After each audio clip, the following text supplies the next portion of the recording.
Hello friends, welcome back to మంచి శాస్త్రవర్. ఈరోజు నేను మీకు ఒక న్యూ సబ్జెక్ట్ గురించి చెప్పబోతున్నాను.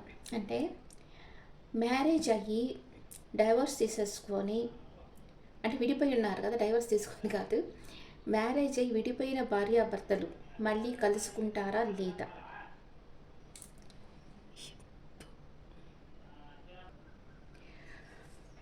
ఫస్ట్ మీరు అసలు ఎందుకు ఈ జనరేషన్ పిల్లలు అసలు మ్యారేజ్ చేసుకునేదానికి ఇష్టపడటం లేదు. ఎందుకు అంటే వాళ్ళకి ఫైనాన్షియల్ ఫ్రీడమ్ ఉంది. మనం మ్యారేజ్ చేసుకొని ఇంకొకళ్ళ దగ్గర ఎందుకు మనం ఒక బానిసలాగా ఉండాలి? అంటే వాళ్ళు చెప్పినట్లు పనులు చేస్తా మనం ఎందుకు ఉండాలి? అవసరం లేదు. ఇప్పుడు ఒక ఫోన్ చేస్తే వచ్చేస్తుంది, ఫుడ్ ఇంటికి వచ్చేస్తుంది. అందుకని మనకు మ్యారేజే అవసరం లేదనుకుంటున్నారు, కానీ అది రాంగ్ అనమాట. ఇప్పుడు మీ పేరెంట్స్ మీతో లైఫ్ లాంగ్ ట్రావెల్ చేయలేరు కదా. అంటే ఈ సమాజంలో మీరు ఉండేదానికి ఈ ఒక సెక్యూరిటీ కోసం అండ్ మీకు ఒక తోడు అవసరం. అది ఎవరికన్నా, బాయ్స్కి కానీ గర్ల్స్కి కానీ. బాయ్స్ కూడా అందరూ ఏజ్ ఉండేంతవరకు ఇలానే ఆడుతూ ఉన్నారు. అంటే మాకు మ్యారేజ్ అవసరం లేదు, మేము ఒంటరిగా ఉండగలం, మాకు మా ఫ్రెండ్స్ ఉన్నారు, వాళ్ళు ఉంటే చాలు అట్లా అనుకుంటున్నారు. కానీ మీ ఎమోషన్స్ షేర్ చేసుకోను మీకు ఒక మనిషి అవసరం. ఓకే, అందుకే మన సమాజం ఇట్లాగా ఒక మ్యారేజ్ అనేది పెట్టింది కదా. మీ ఇప్పుడు అమెరికాలో వచ్చి లివింగ్ టుగెదర్ రిలేషన్షిప్లో ఉంటారు. త్వరగా మ్యారేజ్ వచ్చి ఈగోకి పోయి మ్యారేజ్ ఈజీగా బ్రేకప్ చేసుకొని బ్రేక్ చేసేసి విడిపోతుంటారు. అంటే డైవర్స్ తీసుకొని వెళ్ళిపోతుంటారు, వేరే వాళ్ళు మ్యారేజ్ చేసుకుంటారు. కానీ మన కల్చర్లో అది లేదు. డైవర్స్ ఉన్నాయి కానీ అంత ఫ్రీక్వెంట్గా మనం తీసుకో. అది మనం మ్యారేజ్ చేసుకునేటప్పుడు అందుకే ఈ ఆస్ట్రాలజీ అన్నీ చూసి మ్యారేజ్ చేయాలి అని చెప్పేది అందుకే. కానీ చాలామంది ప్రాపర్టీ ఎంత ఉంది, అబ్బాయికి జాబ్ ఎలా ఉంది, ఎంత శాలరీ వస్తుంది, ఇవి చూస్తున్నారు. కానీ ఆస్ట్రాలజీ చాలామంది చూడటం లేదు. అది చాలా రాంగ్. ఓకే, అండ్ ఎంతో ఎంతో ఖర్చు పెట్టి మ్యారేజ్ చేస్తారు. మ్యారేజ్ అయిన తర్వాత చాలామందికి క్లాషెస్ వస్తాయి, రాకుండా ఉండవు. ఒక మ్యారేజ్ అయ్యి ఇద్దరు పర్సన్స్ ఒక దగ్గర ఉండాలి అంటే వాళ్ళిద్దరు మనసులు కలవాలి, ఒపీనియన్స్ కలవాలి. అప్పుడే వాళ్ళు కలిసి ట్రావెల్ చేయగలరు. అండర్స్టాండింగ్ డెవలప్ కావాలి ఫస్ట్, లేకపోతే కలిసి ట్రావెల్ చేయడం చాలా కష్టం. ఇలాంటప్పుడు మీ ఇద్దరి మధ్య ఏదన్నా క్లాష్ వస్తే అబ్బాయి తల్లిదండ్రులు అబ్బాయికి సపోర్ట్ చేస్తారు, అమ్మాయి పేరెంట్స్ అమ్మాయికి సపోర్ట్ చేస్తారు. సపోర్ట్ చేసి నువ్వు చదువుకున్నావు కదా, నువ్వు ఎందుకు అక్కడ వచ్చేసి ఇట్లాంటి సపోర్ట్ చేస్తున్నారు. కలిసి ఉండేదానికి చెప్పడం లేదు, వాళ్ళు విడిపోయేదానికి చెప్తున్నారు ఈ కాలం పేరెంట్స్. ఈజీగా వీళ్ళకి ఇంకా సపోర్ట్ వచ్చింది, అమ్మ నాన్న సపోర్ట్ ఉంది, ఇంకా మనం ఎందుకు ఇక్కడ ఉండడం అని చెప్పేసి విడిపోతున్నారు. విడిపోయిన తర్వాత మళ్ళీ ఇంకో రిలేషన్షిప్లోకి వెళ్ళేదానికి భయపడతా ఉన్నారు. అంటే మళ్ళీ వచ్చే వాళ్ళు ఎలాంటి వాళ్ళు వస్తారో నమ్మకం ఉండటం లేదు. ఒకసారి నమ్మకం పోయిన తర్వాత వాళ్ళకి ఇంకెవరిని నమ్మాలని అనిపించడం లేదు, భయపడతా ఉన్నారు. ఇలాంటి టైంలో ఇప్పుడు మ్యారేజ్ అయ్యి విడిపోయిన భార్యాభర్తలు కలుసుకుంటారా? మీ పార్ట్నర్ ఫీలింగ్స్ మీ సైడ్ ఎలా ఉన్నాయి, మీ ఫీలింగ్స్ ఎలా ఉన్నాయి, మీ పాస్ట్ ప్రజెంట్ ఫ్యూచర్ ఎలా ఉంటుంది, ఫ్యూచర్లో మీరు కలుసుకుంటారా లేదా అనేది ఇప్పుడు చూస్తాం.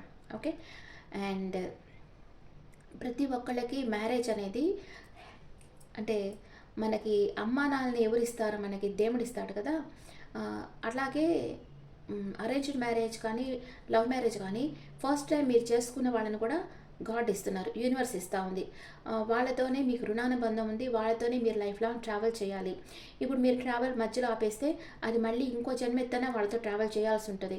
అందుకని మీరు వీలైనంత వరకు ఆ మ్యారేజ్ వచ్చి బ్రేకప్ కాకుండా చూసుకోండి. ఓకే, ఇప్పుడు చూస్తాం. అంటే బాగా టాక్సిక్ పర్సన్ అయి ఉండి ఒకటే సందేహపడతా వాళ్ళని టార్చర్ పెడతా, మెంటల్ టార్చర్, ఫిజికల్ టార్చర్ ఇలాగంతా చేసే పర్సన్స్ దగ్గర ఉండాల్సిన అవసరం లేదు. మనకు ప్రాణాపాయ స్థితి ఉంది అన్నప్పుడు అలాంటి పర్సన్స్తో ఉండాల్సిన అవసరం లేదు. కానీ ఇంకా వేరే స్మాల్ ఇష్యూ కోసం వాళ్ళని వదలకండి. ఓకే ఓకే ఇప్పుడు మీరు మ్యారేజ్ అయ్యి వైఫ్ అండ్ హస్బెండ్గా ఉండి అండ్ విడిపోయి ఉంటే ఇప్పుడు మీ పర్సన్ మీ గురించి ఏమనుకుంటున్నారు? అది మేల్ కావచ్చు, ఫీమేల్ కావచ్చు. మీ పర్సన్ మీ గురించి ఏమనుకుంటున్నారు? What is your person present situation? What is your person present situation? మీ పర్సన్కి మీకు యాక్షన్ అంటే మిమ్మల్ని తన లైఫ్లోకి ఇన్వైట్ చేయాలని ఉంది, కానీ వాళ్ళ పేరెంట్స్కి భయపడి ఏ యాక్షన్ తీసుకోవటం లేదు.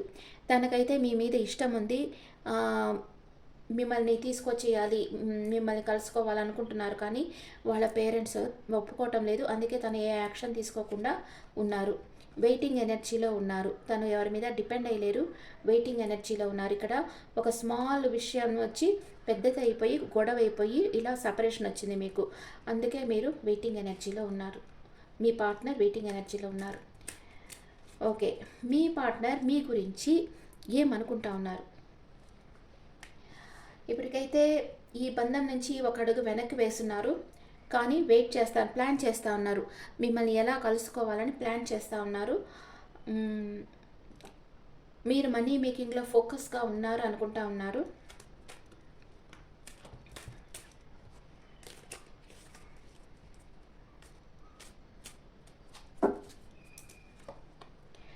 ఒంటరి పోరాటం చేస్తూ ఉన్నారు. మీ చుట్టూ ఉండే పరిస్థితులు ఒంటరి పోరాటం చేస్తూ ఉన్నారు అనుకుంటున్నారు. మీ మీదే ఫోకస్గా ఉన్నారు. మీరు ఏం చేస్తున్నారు, మీరు ఎవరిని కలుస్తూ ఉన్నారు, ఎవరితో మాట్లాడుతున్నారు, ప్రతి విషయం మీ గురించి మీ పార్ట్నర్ తెలుసుకుంటూ ఉన్నారు. ఇది మేల్ కావచ్చు, ఫీమేల్ కావచ్చు. మీరేమనుకుంటున్నారు మీ పార్ట్నర్ గురించి? ఈ సైడ్ వేస్తాను. మీరు మీ పార్ట్నర్ లైఫ్లో ఎవరైనా థర్డ్ పార్టీ వచ్చేసారేమో, వాళ్ళతో హ్యాపీగా ఎంజాయ్ చేస్తున్నారేమోనని మీరు అనుకుంటా ఉన్నారు. సడన్ సర్ప్రైజ్గా మీ లైఫ్లోకి మీ పార్ట్నర్ వచ్చేసేయాలని మీరు ప్రే చేస్తూ ఉన్నారు. యూనివర్స్గా ప్రే చేస్తూ ఉన్నారు మీరు. ఓకే, మీ పార్ట్నర్ని మీరు కూడా స్పై చేస్తూ ఉన్నారు. సోషల్ మీడియాలో తను ఏం స్టేటస్ పెడతా ఉన్నారు, ఎప్పుడు వస్తున్నారు, ఎప్పుడు ఆన్లైన్లో ఉంటున్నారు, ఎప్పుడు ఆఫ్లైన్లో ఉంటున్నారు అనేది మీరు గమనిస్తూ ఉన్నారు. అండ్ మీ పార్ట్నరే మీకు సోల్మేట్ అనమాట.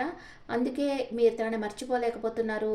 మీ ఇద్దరి మధ్య ఎమోషనల్ అటాచ్మెంట్ ఎక్కువగా ఉంది. Okay, mutual feelings. ఇద్దరు ఏమనుకుంటా ఉన్నారు?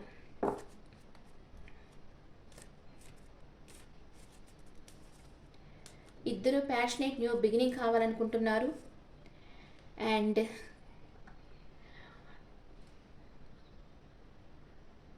న్యాయం కావాలనుకుంటున్నారు. మీకు అనుకూలంగా అంటే కోర్టుకి వెళ్ళుంటే మీకు ఫేవర్గా తీర్పు రావాలంటే ఇక్కడ ప్యాషనేట్ న్యూ బిగినింగ్ కావాలని ఇద్దరు అనుకుంటున్నారు. ఇద్దరు కలవాలని అనుకుంటున్నారు. ఇప్పుడు మీ ఇద్దరి మధ్య ఇప్పుడు వైఫ్ అండ్ హస్బెండ్ ఆర్గ్యుమెంట్ ఏదైనా ఘర్షణ తక్కువ ఉందంటే వాళ్ళ మధ్య ఎవరూ పోకుండా ఉంటేనే అది సాల్వ్ అయిపోతుంది. ఈ పేరెంట్స్, ఫ్రెండ్స్, థర్డ్ పార్టీ పోయారంటే వాళ్ళు విడిపోతారు. ఈగో రెచ్చగొడతారనమాట వాళ్ళని. వీళ్ళు పోయి ఇంతేనా, నువ్వు ఇంకేం యాక్షన్ తీసుకోవా, ఇట్లాగంతా మాట్లాడతారు. అప్పుడు వీళ్ళు ఇంకా ఈగోకి పోయి వీళ్ళు అప్పుడు విడిపోతారు. కానీ వాళ్ళిద్దరిని అట్లాగే వదిలేశారంటే ఎవరు పట్టించుకోకుండా వాళ్ళు ఒకటైపోతారు. అది చాలామందికి తెలియటం లేదు. ఈ పేరెంట్స్, ఫ్రెండ్స్ వల్లే వాళ్ళు విడిపోతూ ఉన్నారు మెయిన్గా. ఒకవేళ మీకు కేసు ఉంటే కూడా మీకు ఇష్టం లేదు డైవర్స్ తీసుకోవడం, మీరు కలవాలనే మీరు అనుకుంటా ఉన్నారు మీ ఇద్దరు. ఓకే, మీ పర్సన్ పాస్ట్, ప్రెజెంట్, ఫ్యూచర్.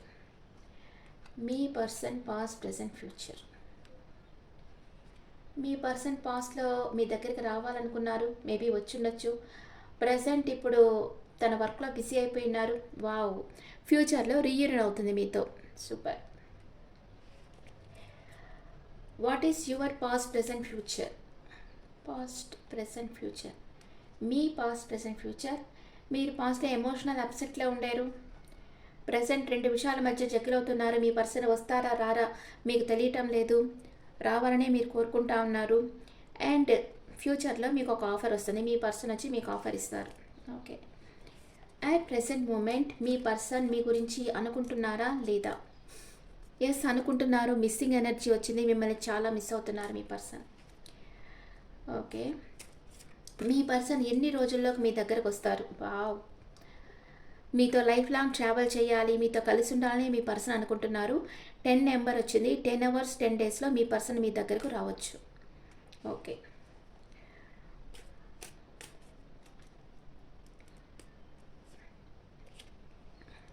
మీరు లా ఆఫ్ అట్రాక్షన్ ప్రాక్టీస్ చేయండి. లా ఆఫ్ అట్రాక్షన్లో ఏమనుకోవాలంటే మీ కోరిక ఆల్రెడీ మేనిఫెస్ట్ అయిపోయినట్లే చెప్పుకోవాలి. నా పర్సన్ నా దగ్గరకు వచ్చేసారు, మేమిద్దరం చాలా సంతోషంగా ఉన్నాం, ఇలాగే చెప్పుకోవాలి.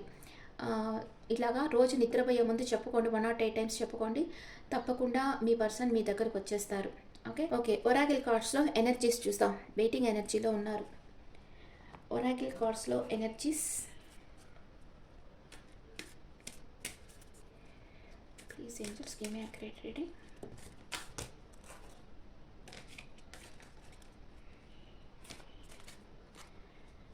ఇది మీ పర్సన్, ఇది మీరు, ఇది మ్యూచువల్.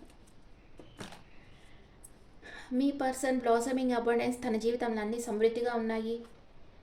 మీరు వచ్చి రీయూనియన్ కావాలి మీ పర్సన్తో అనుకుంటా ఉన్నారు. మీ పర్సనే మీ ప్రపంచం అనుకుంటున్నారు. ఇద్దరు ఎమోషన్స్ని బ్యాలెన్స్గా పెట్టుగా ఉన్నారు, ఎవరు షేర్ చేసుకోవటం లేదు. అండ్ న్యూ ఒరాకిల్ కార్డ్స్లో చూస్తాం. మీ పర్సన్ మీ గురించి ఏం ఆలోచిస్తున్నారు, మీరు మీ పర్సన్ గురించి ఏం ఆలోచిస్తున్నారు చూస్తాం. మీ పర్సన్ ఎనర్జీ, మీది మ్యూచువల్. మీ పర్సన్ మీరు తనని కేర్ చేయటం లేదు, అసలు పట్టించుకోవటం లేదు అనుకుంటున్నారు. మీరు వచ్చి కన్ఫ్యూజన్ స్టేట్లో ఉన్నారు. ఏం జరుగుతుందో మీకు అర్థం కాని స్థితిలో మీరున్నారు. కానీ ఇద్దరు ఒకరి మనసులో ఉండేది ఒకళ్ళు చెప్పుకోవాలనుకుంటున్నారు. మీ మనసులో ఉండేది మీరు చెప్పాలనుకుంటున్నారు, మీ పర్సన్ అలాగే అనుకుంటున్నారు. I want to tell you the truth, నిజాన్ని నీకు చెప్పాలి అనుకుంటున్నానని మీరు అనుకుంటున్నారు, మీ పర్సన్ అనుకుంటా ఉన్నారు. ఓకే, మీరు కలుసుకుంటారు, మీ పర్సన్ మీ దగ్గరకు వస్తారు. జస్ట్ ఒక 10 డేస్లో మీరు లా ఆఫ్ అట్రాక్షన్ ప్రాక్టీస్ చేస్తూ ఉండండి, తప్పకుండా మీ పర్సన్ మీ లైఫ్లోకి వచ్చేస్తారు. ఓకే, ఇప్పుడు మీ పర్సన్ మేషరాశి నుంచి మీనరాశి వరకు ఉంటే మీ గురించి ఏమనుకుంటున్నారో చూస్తాం. మీ పర్సన్ మేషరాశి పర్సన్ అయితే మీ గురించి ఏమనుకుంటున్నారు. మీరు మూవ్ ఆన్ అయిపోయారు అనుకుంటున్నారు. ఈ పర్సన్ వృషభ రాశి పర్సన్ అయితే రిస్క్ తీసుకొని న్యూ డైరెక్షన్లో వర్క్ చేయాలనుకుంటున్నారు. మీ పర్సన్ మేషరాశి అయితే తను మూవ్ ఆన్ అయిపోయి ఉండొచ్చు మేబీ. అండ్ మీ పర్సన్ మిథున రాశి అయితే మిమ్మల్ని చాలా మిస్ అవుతున్నారు. మీ పర్సన్ కర్కాటక రాశి అయితే చాలా హ్యాపీగా ఉన్నారు, ఫ్రీగా. మీ పర్సన్ సింహరాశి అయితే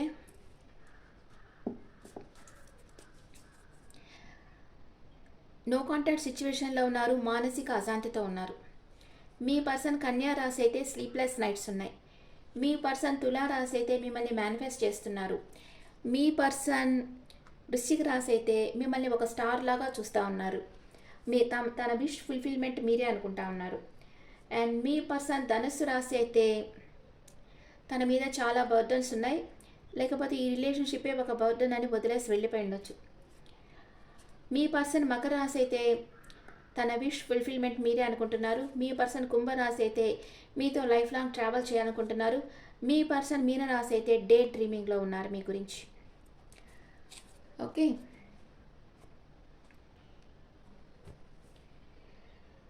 ఇప్పుడు మీ పర్సన్ నేమ్ ఏ లెటర్స్తో స్టార్ట్ అవుతుందో చూద్దాం.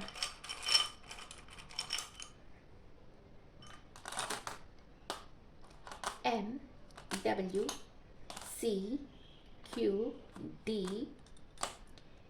U K I H O S. ఈ లెటర్స్తో మీ పర్సన్ నేమ్ స్టార్ట్ అవుతుంది. ఇప్పుడు నేను మీకు ఒక స్విచ్ వర్డ్ చెప్తాను. I accept and forgive the past. I accept and forgive the past. మీ పాస్ట్లో ఏది జరిగి ఉండినా నేను అది యాక్సెప్ట్ చేస్తున్నాను అండ్ ఫర్గివ్ క్షమించేస్తున్నాను అని మీరు చెప్పండి, అంటే కమెంట్స్లో పెట్టండి. I accept and forgive the past. మీరు ఎప్పుడైతే మీ పాస్ట్ని ఫర్గివ్ చేసి యాక్సెప్ట్ చేస్తారో మీరు అప్పుడే మీ హ్యాపీ లైఫ్ని మీరు క్రియేట్ చేసుకోగలరు. Okay, I accept and forgive the past. Okay friends, this the reading for all science. Me partner మిమ్మల్ని చాలా ప్రేమిస్తున్నారు, మీ గురించే అనుకుంటా ఉన్నారు, మిమ్మల్ని కలవాలనుకుంటున్నారు, మీతో రీయూనియన్ కావాలనుకుంటున్నారు. తనకి మీ మీద చాలా ప్రేమ ఉంది. అండ్ వాళ్ళ పేరెంట్స్కి కొంచెం భయపడి గమ్మునున్నారు, కానీ ఏ యాక్షన్ తీసుకోవటం లేదు. ఇప్పుడు ఒక 10 అవర్స్ ఆర్ 10 డేస్లో మీ గురించి తప్పకుండా యాక్షన్ తీసుకుంటారు. మీరు లా ఆఫ్ అట్రాక్షన్ ప్రాక్టీస్ చేయండి, మీ పార్ట్నర్ మీ లైఫ్లోకి వచ్చేస్తారు. Okay friends, this the reading for all science. ఈ రీడింగ్ మీకు నచ్చితే నా ఛానల్ లైక్ చేయండి, షేర్ చేయండి, నోటిఫికేషన్ బెల్ ఐకాన్ క్లిక్ చేయండి. మీకు పర్సనల్ రీడింగ్ కావాలంటే మీ డీటెయిల్స్ నాకు వాట్సాప్ చేయండి. This is general reading and me opinions నాకు కమెంట్స్లో పెట్టండి. Thank you.